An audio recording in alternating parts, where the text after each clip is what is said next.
Listeners, imagine standing in front of a mirror, not to fix your appearance, but to acknowledge the person staring back at you. How often do we appreciate ourselves beyond the surface? In a world that constantly pushes us to be better, faster, and more productive, self appreciation is often overlooked. Yet, it's a foundational element of personal growth and fulfillment. Welcome to another enlightening episode of We Are Listening. I'm your host, Pulkit Garg, and today we are diving deep into the concept of self appreciation. Our guest is someone who beautifully blends Eastern and Western philosophies, offering a unique perspective on personal development. Charlie Badenhop, with his eclectic background, has spent decades in Japan and now resides in Thailand. His work is a fusion of Western problem solving skills and Eastern contemplative awareness. Today, he will help us explore how we can cultivate a genuine appreciation for ourselves in our everyday lives. Welcome, Charlie. Welcome. Thank you. Thank you for having me. Your pleasure is all mine, Charlie. Before I get into our round of list of questions that we had discussed for this episode, why don't you share your journey? Why don't you elaborate on your experiences in Japan, the cultural diversity that you have experienced and witnessed in your journey throughout, and how it has shaped you into the being you are today? Okay, well, I'm 76 years old right now in 2024, and I've been in business for myself in one form or another my entire life since I was 14 years old. So at 14 years old, I needed a little spending money, and I started a paper route in a new neighborhood. It was successful, and just from there, one thing to the next to the next. And when I was about 35 years old, I sold a successful business and I thought, wow, I need to get out of all of this high energy business stuff for a little while. And I had just started studying Aikido, which is a Japanese martial art. And importantly, it's a martial art that has no attack form. We don't learn how to punch or kick anyone. We have no intent on hurting anyone. In fact, we try to protect the person that's attempting to attack us. So I decided, let me go and see how. I was just studying a little bit in New York City, and I thought, let me see how the people that originated this art, how they're doing. So I went to Tokyo, and I wasn't certain whether I was going to stay a couple of weeks or a couple of months, and I wound up staying there for 30 years. And back in those days, well, first of all, it's hard to believe, but Tokyo has very, very few street names. You know, like in Manhattan, there's First Avenue, Second Avenue, Third Avenue, like that. You can easily find your way around. Mhm. 50th Street, 55th Street, In Tokyo, which is huge, much, much bigger than New York City, there's very few street names. What they do is they number the blocks and makes smaller numbers within the block. So it takes years to really figure out how to get around. So anyway, I found the dojo, and I'm a pretty compulsive person. And almost from the first day, I started studying Aikido in the dojo for 30 hours a week, which is unheard of. Even the Japanese couldn't believe I was coming so often. And I remember the teacher saying, "Are you okay? Is everything okay?" And I was loving it. And also, my hair was a little bit long in those days. And so I'm studying there like 30 hours a week, and I'm there for a month already, and no one has ever used my name. And I thought that's a little unusual. And I mentioned this to some Japanese guy that wasn't in the dojo, but he spoke good English. And he said, "I'll tell you what, go get a haircut today and let's see what happens tomorrow." And I went and got a haircut, like normal business short, I might call it. And they immediately started using my name.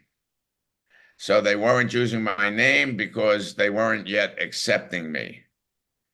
And in the Japanese language, gaijin, which can mean foreigner, uh, gai means outside, and jin means person.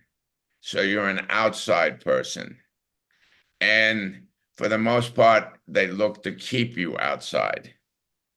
And when I was there starting out, I'm talking like 40 years ago now, there was a lot of people that believed that foreign people would never be able to learn Aikido as good as Japanese people. But I think myself and a few of my friends over the years wound up proving that they were incorrect.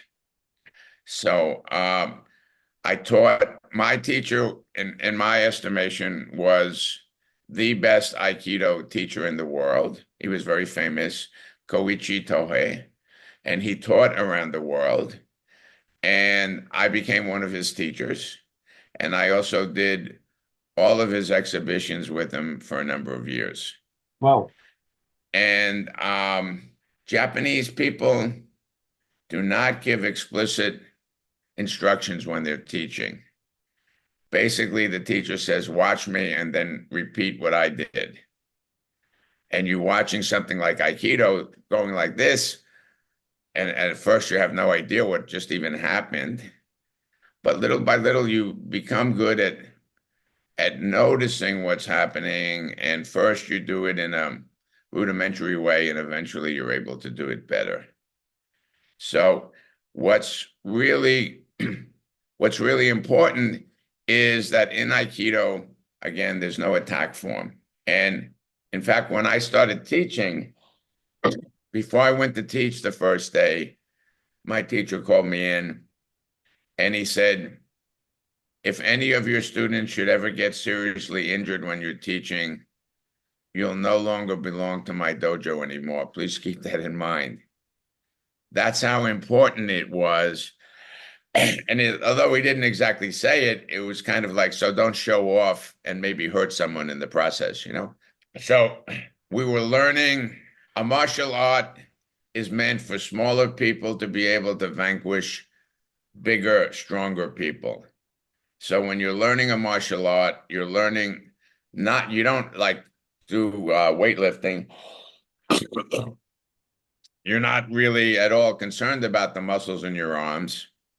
You're learning how to be graceful enough that you can do things that normally you wouldn't be able to do. When you start to become graceful like that and do things that you normally wouldn't be able to do, it gives you a greater sense of confidence in the everyday living of your life. So, as I got higher up in the hierarchy of Aikido and I did good in the competitions and everything, I just came away feeling better about myself. I did a lot of hard work and it was paying off. And that's always a nice feeling. And, Aikido, do, judo, cha, do, the do part, a discipline, a field of study in which you'll never fully master what you're studying. You'll never fully master what you're studying. And because of that, the more you study, the more interesting the studying gets. So you do get better, but it becomes very clear that there's more to learn. And what exactly is that more? It's different for each person, like that. So Aikido was a big part of what I'm doing today. And my teacher understood how to get inside what I say, inside the nervous system of the person he was working with. So if he would stand in front of you, and I never saw him hurt anyone. That's very important. But if he was standing in front of you wanting to do a technique, you'd start to get nervous. You start to get a little frightened. He was able to do something with his energy to make that happen. So that's also one of the things that I learned from him. So that he wasn't like putting some wristband on and making you go down so you don't break your arm or something like that. He would get inside your system, and he would make your nervous system not work the way you would like it to work, and therefore you'd go down. So it was a kind of magic. And the more I was around him and the more I studied, the more I wanted to learn to be able to do everything that he could do. And so there was a point in time, I wore the same sandals that he wore. I wore the same aftershave that he wore. I used the same shaving cream that he used. I didn't know what was going to help me to learn to do what he already knew how to do. So I was picking things that I could do, like wearing the same sandals and all of that. And I think it does make a difference. And in NLP, which is another thing that I've studied, what I was doing was called modeling. You do your best to model and or duplicate what the teacher is doing or what the person you want to model is doing, whether you're going to do that with basketball or whatever. And it's always like my teacher, Toei Sensei, before he really threw someone in a big throw, he always lifted up his left big toe. And if you try to even do that, if you don't, if you're standing or sitting around with no socks or shoes on, I don't think you'll be able to lift your big toe up. I can still barely lift it maybe this much above the floor. I'm even trying to do it now. So that was one of the things where I thought, oh, I can model this. I can try to do this. I don't know if it really made me any better or not, but these were all of the things I was attempting to do. So it was enjoyable, very enjoyable. Another thing I studied very deeply was something called Noguchi Seitai. Noguchi Sensei, Seitai basically means properly ordered body. And like if you think of a spine and like your shoulders, if I'm sitting like this, it's not a properly ordered body, huh? Or if I'm sitting like this, it's not a properly ordered body. So Noguchi Sensei, in very simple terms, I'm going to say this, it was a little more sophisticated, but it would be hard for people to understand. He would correct your posture while you were sitting. Usually the client would be sitting. Mm-hmm. He would adjust your posture very subtly. You'd be sitting more forward than you normally sit. He'd get you to sit a little straighter. And then he'd put his hands sometimes here or even here. He would start feeling back and forth movements that you already had in your system. Okay. No one, like I'm purposely now sitting back a little bit and my back is against the back of my chair. If people look at me, I think the average person is going to say, okay, Charlie's mouth is moving, but I don't see, other than that, maybe his head if he goes like this, but otherwise he's sitting completely still. Yeah. But I'm not sitting completely still because the breathing, the heartbeat, and there's something called the dural membrane pulsing is all Okay. taking place. And it's a little bit like a symphony orchestra. And so the whole system is moving and it's either tending to move, for instance, again, just talking basically, it's tending to move either like this front to back or like this side to side. And then what you'll notice from that, this is not what Noguchi Sensei did exactly, but I learned how to do this through studying Noguchi Seitai, is if you, just to make a story, if you say to me, Charlie, tell me something you really struggle with, I might go like this. I'll do it larger than you would expect. Well, Pulkit, and I would be moving from side to side. Yeah. And I would talk about my problem. And then finally you stop and say, okay, I don't want to get you in a bad way. So thank you, stop. Now, Charlie, let me ask you something else, if you don't mind. What is it you do that you find really enjoyable? And again, I'm talking just simply here, and I would almost certainly start moving back to front. So it turns out that for me, and each person is going to be different, I move front to back when I'm talking about something that interests me or excites me or I enjoy, and I move from left to right when I'm talking about something I struggle with.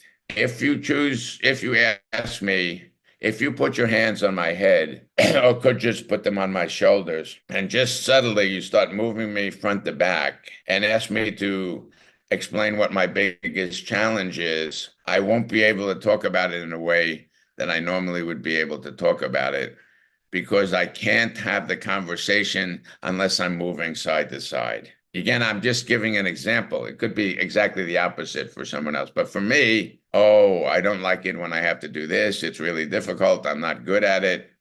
Oh, what I really enjoy doing is mountain climbing or whatever.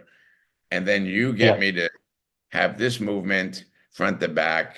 And then you ask me what my challenge is. And I mean, I've had people say, I feel funny even talking about this right now because it's not such a big challenge. So prior to speaking, verbal language, prior to speaking, your body speaks to you that's true. in a language that's as complete and sophisticated as your verbal language. And to a large extent, this body language, I call it somatic language, is as systematic and complete as your verbal language. And also, it's the language that your verbal language is built upon. So that means, of course, that all of us as human beings have a language, a common language that we quote unquote speak. And whether you speak your spoken language is Hindi or US English or whatever, it doesn't matter really. Hmm. Hmm. First language is the language your body speaks to you Yeah, prior to you speaking words.